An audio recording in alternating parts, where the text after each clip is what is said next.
السلام عليكم ورحمة الله تعالى وبركاته. مرحبا بكم متتبعي قناة معلومات عامة مع خديجة. نتمنى تكونوا بخير وعلى خير. اليوم إخواني أخواتي جيتكم بوصفة علاجية 100% لعلاج السعال، يعني الكحة.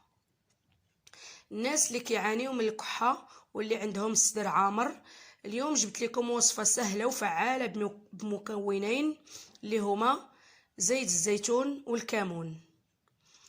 خوتي غادي ناخدو معلقة من زيت الزيتون ونضيفوها على معلقة ديال الكمون، نخلطوهم مزيان وناخدوهم في الصباح وفي الليل، وغادي تشوفوا النتيجة هائلة بعد 3 أيام.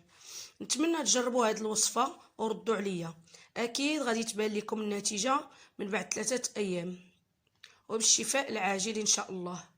وقبل ما نودعكم نتمنى اللي اول مرة يشوف القناة ديالي يدير ابوني ويفعل الجرس ويدعمني بلايك. والسلام عليكم ورحمة الله تعالى وبركاته.